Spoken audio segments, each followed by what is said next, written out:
Right now on the Adam Carolla Show, the guy who wrote this song from the Karate Kid motion picture soundtrack, Joe Esposito, is on the Adam Carolla Show. Well, finally, I feel like I've been heading toward Joe Esposito for years now, and finally, we've collided. Joe? Yes? Great to speak to you. Hey, good to speak to you, Adam. Now, Joe, you're calling from where? I'm calling from Las Vegas. And you're there full-time now? I'm here full-time. Yes, I am. And what is life like for Joe Esposito in 08? What is a normal day like for you? Well, I don't usually get up this early, but I did to be able to talk to you. And I'm a working musician who sings at night at the Tuscany Hotel. Mm-hmm. And Which hotel? The Tuscany. The Tuscany. Got it. Sorry. Yeah. You also did the Staying Alive soundtrack? Yes, I did. And was that also then performed with Stallone?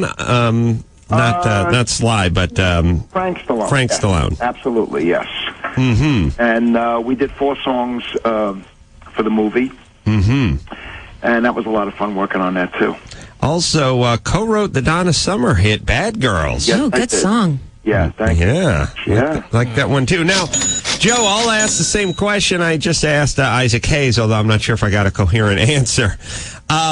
Are you good, as far as publishing goes? Can you live comfortably without working again? Not without working, but it surely helps because I've done a few things, not quite what Isaac Hayes has done, but I've done a few things that, it's almost like a pension. Joe, sounds like you're from either a borough or Jersey.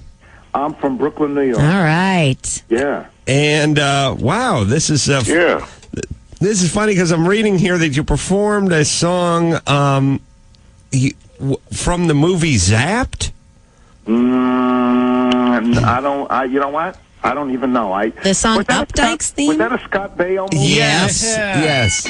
I couldn't even tell you what the name of the song was. Updike's theme. Updike's theme from Zapped. It's only ironic because I brought up Zapped on the air yesterday. Right. And I called it Baio's seminal work, and now you... Can we let Joe explain some of the lyrics that have so baffled us? Okay. Yes. Let me tell you what happened. That song was originally done for Rocky III. Oh, this is why we needed to talk to Joe. This is now huge. It kind of makes sense. It was up against the Eye of the Tiger. Eye of the Tiger.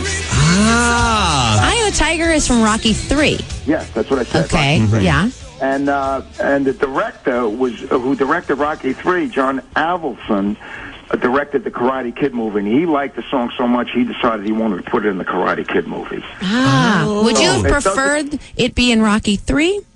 I never really thought about it that much, because sometimes you do so many things that you think are going to make it in a movie, and they wind up in something else, or they just don't make it at all. So I never thought anything about the Karate Kid, and then it became such a big hit that, the rest is history. Well, they've both become sort of cult classics and huge commercial successes. It's kind of weird when something is a big commercial success and a cult classic. I don't know if that sounds like an oxymoron, but wouldn't you say Karate Kid's a cult classic and a big commercial success? Yes, absolutely. It's not like Eraserhead or something like that.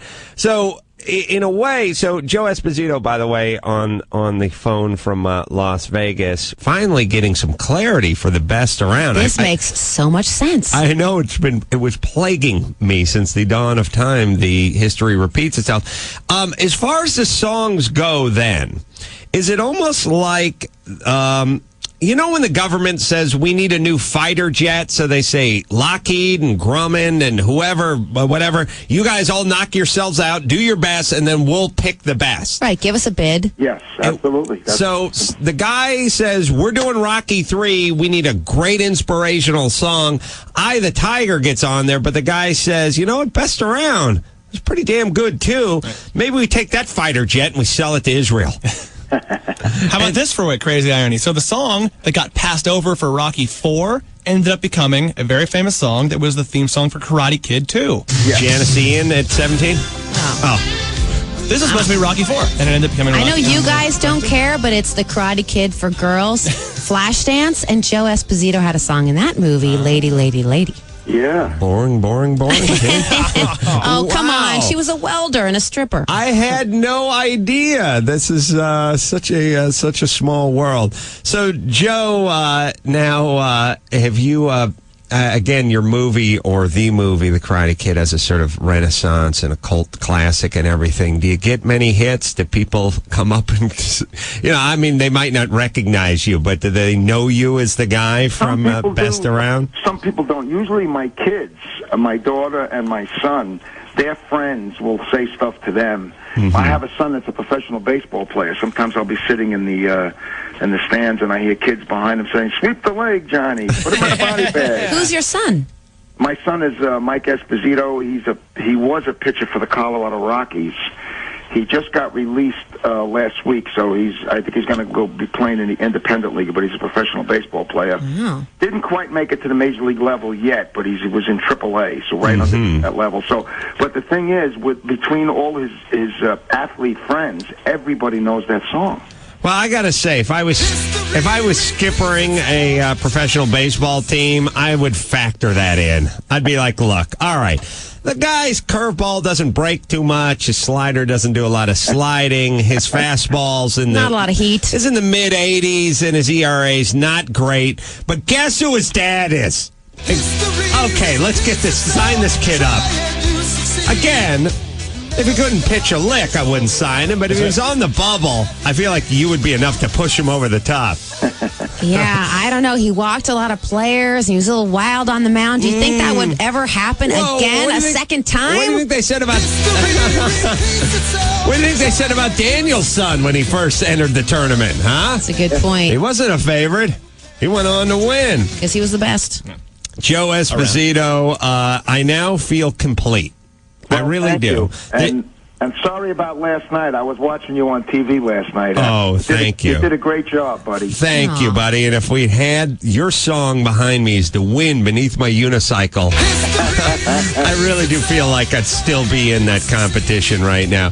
Joe Esposito, everybody. Give a quick plug as to where you're going to be playing tonight, by the way. I'm at the Tuscany Hotel in Las Vegas, and come on down and see me. Come on down and see Joe. Thanks, Joe. Thank you, guys. Good times. Okay. Well, awesome. Now we know. I mean, now makes sense.